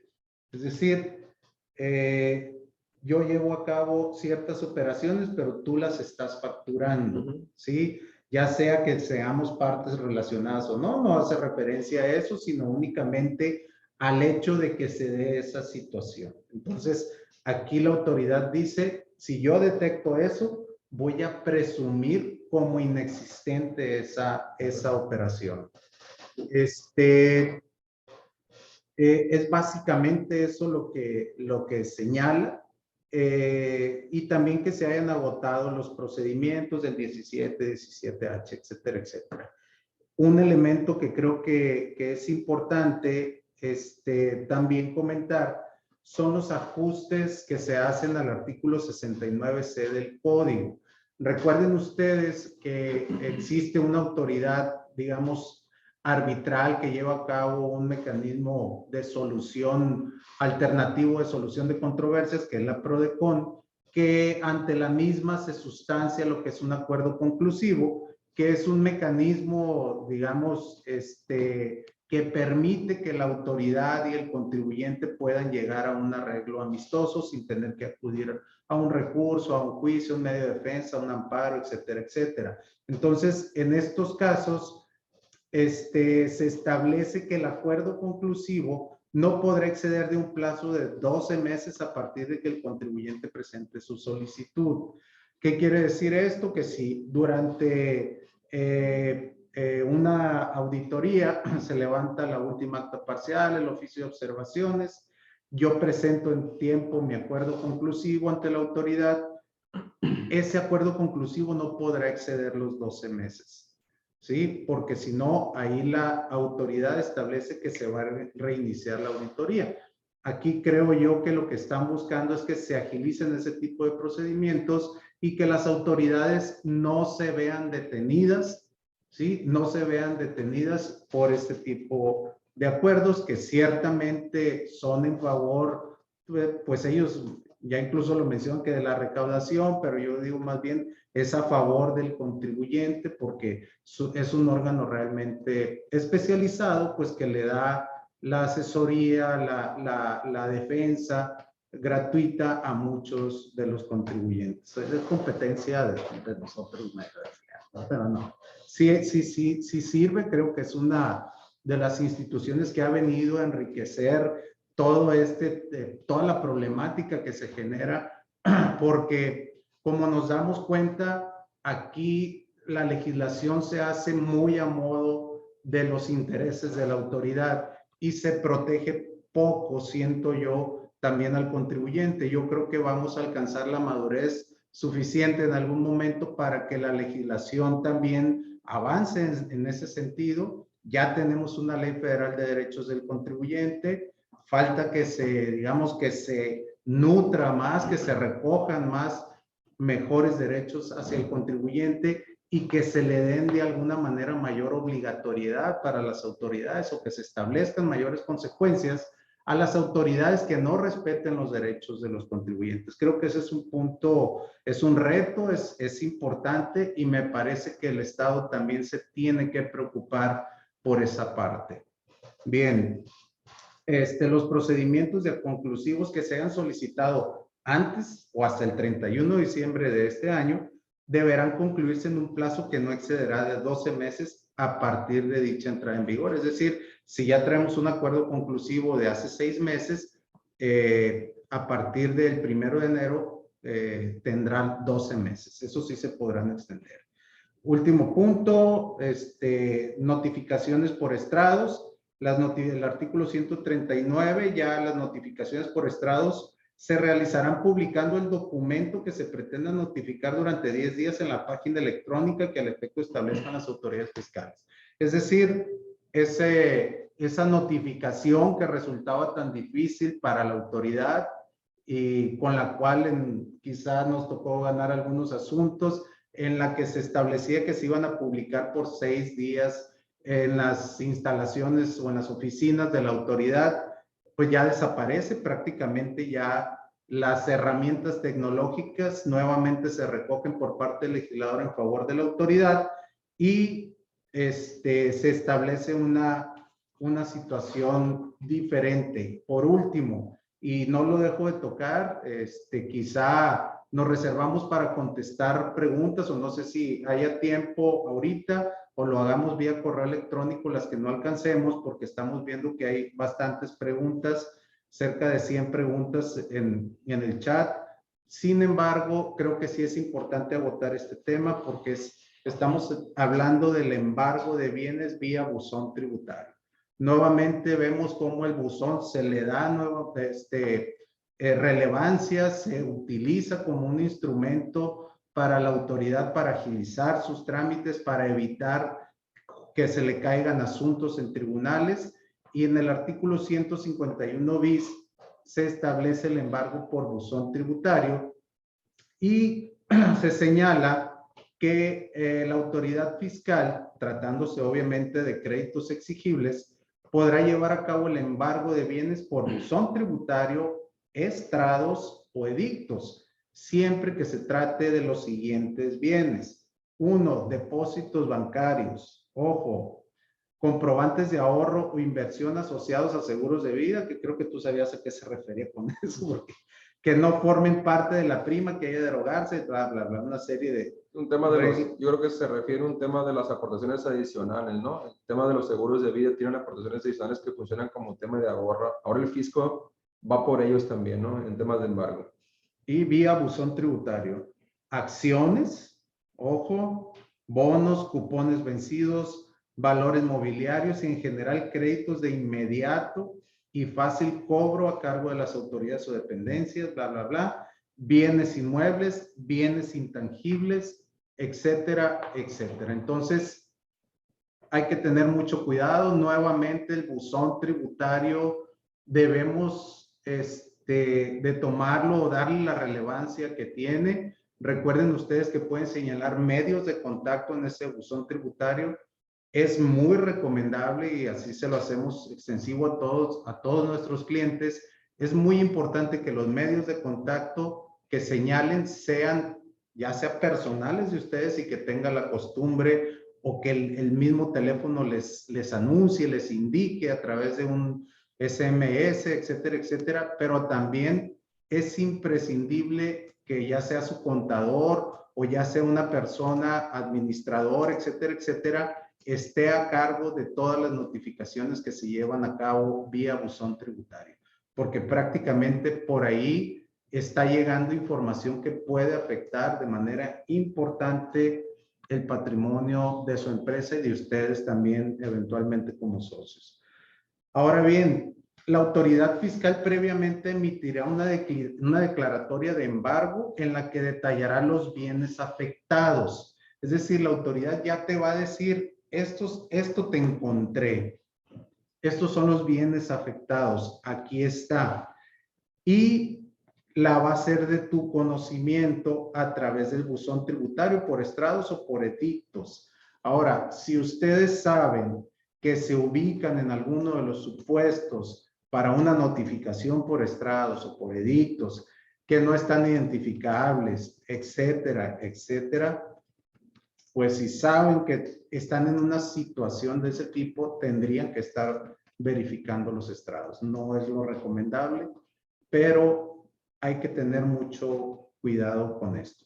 Una vez que surte efecto la notificación del embargo, se continuará con el procedimiento de ejecución. Recuerden ustedes que las notificaciones por boletín, pues, cuando surten efecto, ya sea que las abran, ya que no las abran, las notificaciones por estrados también tienen sus tiempos, etcétera, etcétera, que no es materia de esta plática. Sin embargo, es finalmente el mensaje final que queremos transmitirles a ustedes es que como contribuyentes están sujetos a cargas administrativas importantísimas, tienen que contar con personal asesor. Novis tiene, digamos, como que muchos años ya de experiencia en el asesoramiento, en el acompañamiento de los contribuyentes, de los empresarios, en todos los procedimientos, desde revisiones, desde consultas, de auditorías, etcétera, etcétera, en las que se les puede brindar capacitación, consultoría, dictámenes técnicos, defensa legal, etcétera, etcétera, para cualquier problemática que puedan tener. Entonces, yo me despido, les agradezco mucho la atención, les agradezco, reitero, la invitación que nos hiciera Novis a participar en este tipo de foros. Para nosotros es muy importante atenderlos y quedamos a sus órdenes para cualquier pregunta al respecto. Muchas gracias y buenas noches. Bueno, muchas gracias por su participación. Incluso nosotros tenemos el tiempo disponible para atender cualquier tema de dudas. No sé si quieren hacer el uso de la voz o por medio del chat, como gusten. ¿Qué tal, Edgar? Buenas noches. Oye, un socio que realiza actividades agrícolas, si no pasa de 900,000, o sea, ¿sí puede realizarlas aunque sea socio? Casi no escucho. ¿Ahí me escuchas? Sí. Ok. ¿Un socio puede realizar actividades agrícolas? Sí, lo que pasa es que siempre y cuando no sea como reciclo. Si eres socio accionista, tendrías que tributar en actividades empresariales y profesionales como agricultor, aunque no rebase los 900,000. Los 900,000 están contemplados como reciclo, pero te tienes que ir a las limitantes. Si eres socio accionista, entonces no puedes ser reciclo, aunque no rebase los 900. Tendrías que tributar en el régimen de actividades empresariales y profesionales. De acuerdo, gracias. Sí, buenas noches. Buenas noches. Buenas noches. En el caso de un profesionista que está obligado a pertenecer a alguna cámara o en el caso de los contadores que estamos obligados a estar en un colegio de contadores, ¿eso nos limita para poder estar en reciclo? Mira, buena tu pregunta. Cuando en el RIF, la autoridad posteriormente lo aclaró en una regla que cuando seas integrante de una persona moral no contribuyente, no te limitaba para estar en el RIF. Considero que seguramente en regla miscelánea va a salir algo similar.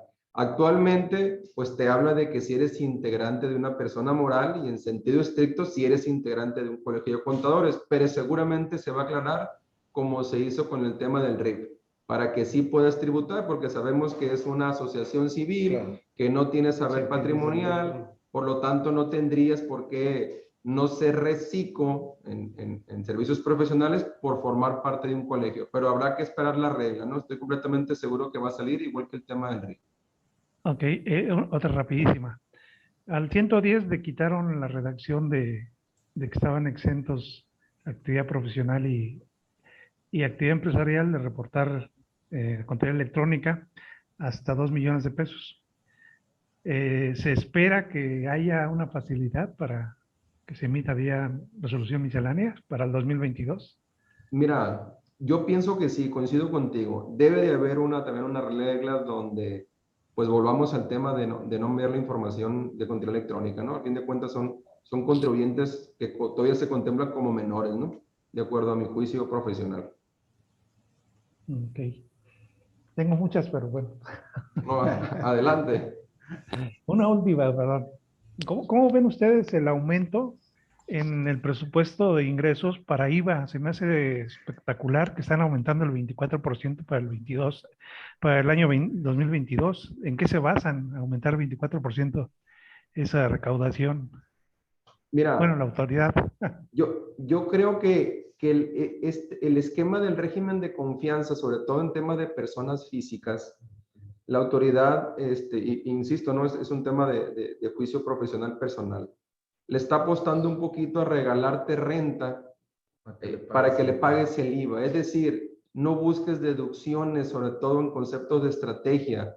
Te regalo prácticamente lo que me deberías de pagar de renta por tu utilidad, de tu actividad empresarial, profesional o incluso de arrendamiento, a cambio de eso págame el IVA. Creo que están contemplando esa parte de que esos contribuyentes, incluso por eso lo llama de confianza, lo van a hacer de forma muy natural.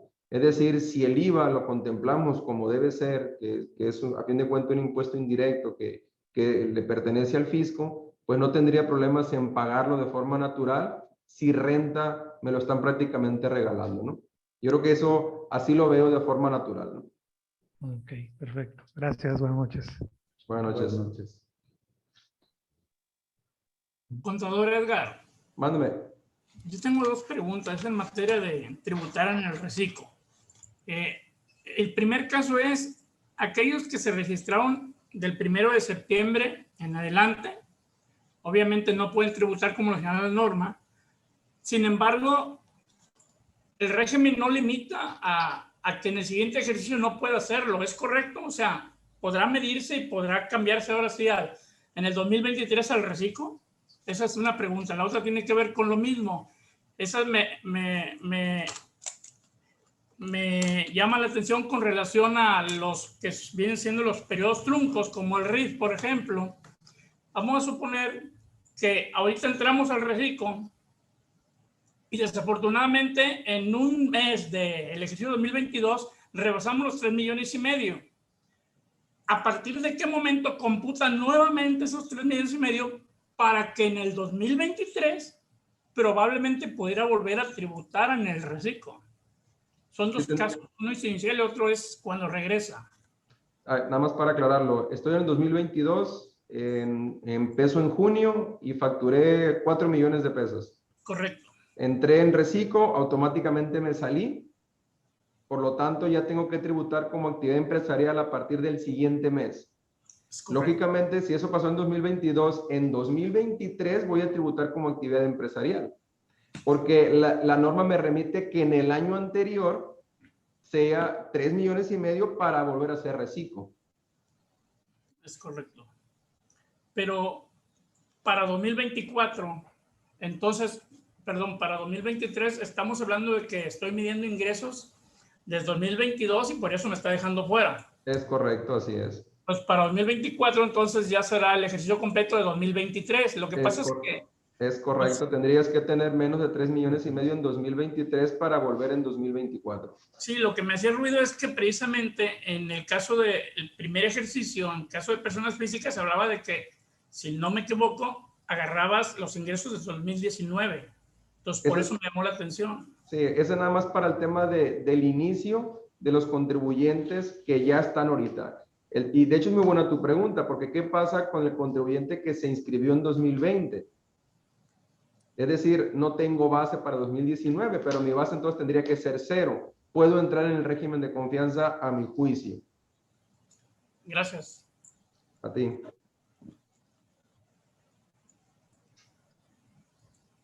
Muy bien. Pues si no hay otra cosa, les agradecemos mucho la participación. Aquí hay una última pregunta. ¿Las personas morales que son agrícolas seguirán teniendo la facilidad de ingresos exentos? No cambió absolutamente nada para personas morales. El único cambio que hubo en el capítulo 8 para el tema de los agapes fue que cambió la redacción de salarios mínimos a UMAS. Fue todo, pero las excepciones siguen exactamente iguales. Muy bien. Pues muchas gracias. Muchas gracias por su participación. Aquí por medio de la gente de Novis les podrán pasar nuestros correos. Cualquier pregunta o duda o aclaración, con todo el gusto del mundo.